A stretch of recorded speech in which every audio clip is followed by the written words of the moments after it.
ಇಲ್ಲಿ ಎರಡು ವಿಷಯ. ಒಂದು ಕಡೆ ರಾಜ್ಯ ಸರ್ಕಾರದಲ್ಲಿ ಭ್ರಷ್ಟಾಚಾರ ತುಂಬಿ ತುಳುಕ್ತಾ ಇದೆ, ಭಾಳ ದೊಡ್ಡ ಪ್ರಮಾಣದಲ್ಲಿ ಭ್ರಷ್ಟಾಚಾರ ಇದೆ. ಅದು ಬಿ ಆರ್ ಪಾಟೀಲ್ರ ಹೇಳಿಕೆ, ಅದು ಸಾಕ್ಷಿ, ಅದಕ್ಕೆ ಪೂರಕವಾದಂಥ ಸಾಕ್ಷಿ ಪ್ರೂವ್ ಆಗಿದೆ. ಇನ್ನು ಇವ್ರದ್ದು ಏನದ ರಾಜು ಕಾಗೆ ಅವ್ರದ್ದು ಹೇಳಿಕೆ ಸರ್ಕಾರದ ಯಾವುದೂ ಕೆಲಸ ಆಗ್ತಾ ಇಲ್ಲ ಅಂಥೇಳಿ ನಾವೇನು ಪ್ರತಿಪಕ್ಷರು ಪದೇ ಪದೇ ಹೇಳ್ತಾ ಇದ್ದೇವೆ.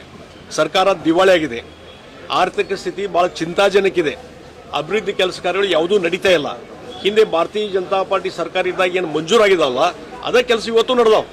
ಕಾಂಗ್ರೆಸ್ ಶಾಸಕರು ಹೇಳ್ತಾರೆ ಪರ್ಸಲ್ಲಿ ನಾವಾಗ ಏರ್ಪೋರ್ಟ್ನಲ್ಲಿ ಮತ್ತು ಬೇರೆ ಬೇರೆ ಕಾರ್ಯಕ್ರಮದ ಭೇಟಿಯಾದಾಗ ನೇರವಾಗಿ ಅವ್ರು ಹೇಳ್ತಾರೆ ಪರ್ಸಲ್ಲಿ, ಇಲ್ರಿ ನಮ್ದು ಯಾವುದೂ ಕೆಲಸ ಆಗ್ತಾ ಇಲ್ರಿ, ಸಾಕಾಗಿದ್ರಿ, ಈ ಸರ್ಕಾರ ಬಂದ ಮೇಲೆ ನಾವು ಆ್ಯಕ್ಚುಲಿ ನಾವು ಪಾಪ ಮಾಡಿದ್ದೇವೆ ಅಂತ ಹೇಳ್ತಾರೆ. ಆಡಳಿತ ಪಕ್ಷದಲ್ಲಿ ಇದ್ದು ನಾವು ಹೋಗಿಲ್ಲ, ಪ್ರತಿಪಕ್ಷ ಅನುದಾನ ಇಲ್ಲ. ನೀನು ನಾನು ಹೂವಿನ ಹಡಗಲಿ ಹೋಗಿದ್ದೆ, ಅಲ್ಲಿ ನಮ್ಮ ಪಕ್ಷದ ಶಾಸಕರಿದ್ದಾರೆ ಕೃಷ್ಣ ನಾಯ್ಕ, ಅಲ್ಲಿ ಅಂತ ಹೇಳಿದ್ರು ಅವರು ನಮಗೆ 1 ಪೈಸಾ ಅನುದಾನ ಬಂದಿಲ್ಲ ಅಂತ. ಇದು ಪ್ರತಿಪಕ್ಷದವ್ರದ್ದು.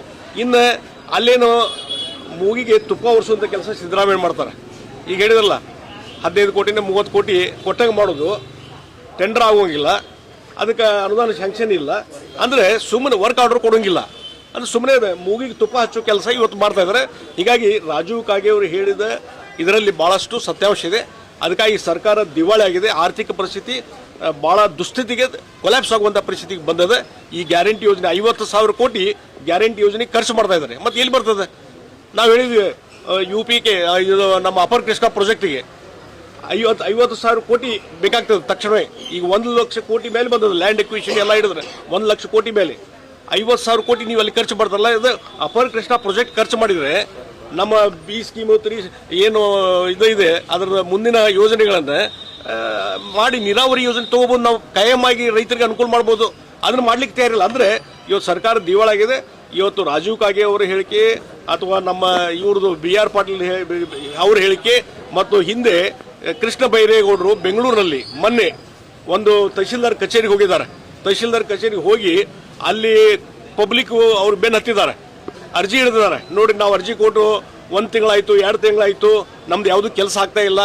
ಯಾರು ಹಣ ಕೊಡ್ತಾರೆ ಅಧಿಕಾರಿಗಳಿಗೆ ಒಂದೇ ದಿವಸಕ್ಕೆ ಕೆಲಸ ಮಾಡ್ಕೊಂಡು ಹೊರಗೆ ಬರ್ತಾರೆ, ನಾವು ತಿಂಗಳಗಟ್ಟಲೆ ಅಡ್ಡಾಡಿ ನಮ್ಮ ಚಪ್ಪಲ್ ಹರಿದವ್ರಿ ಅಂತ ಹೇಳ್ತಾರೆ ಅವರು.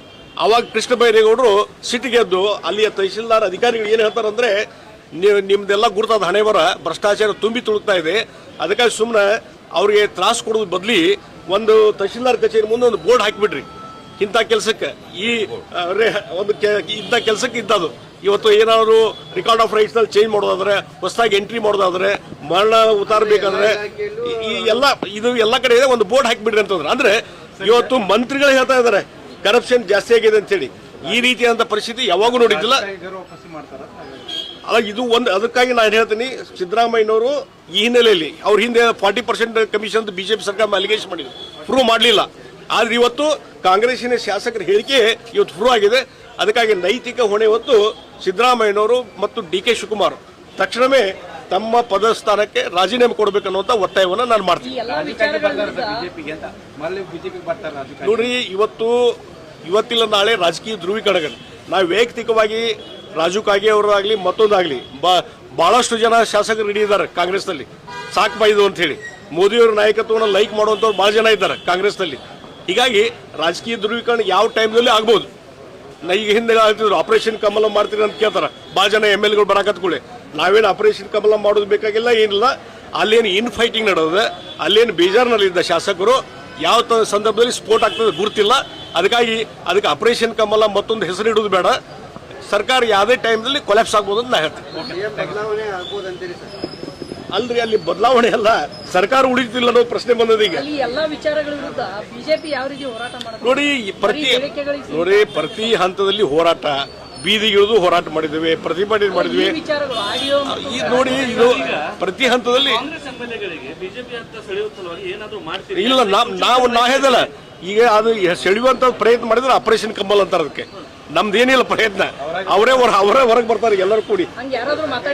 ಇಲ್ಲ, ಇನ್ನೂ ನಮ್ ಕೂಡ ಮಾತಾಡಿಲ್ಲ, ಮತ್ತೆ ಯಾರ್ಯಾರು ಕೂಡ ಮಾತಾಡೋಕೆ ಗುರ್ತಿಲ್ಲ. ನೋಡ್ರಿ, ಇದು ಜಗದೀಶ್ ಶೆಟ್ಟರ್ ತೀರ್ಮಾನ ತಗೊಳ್ಳೋದಲ್ಲ.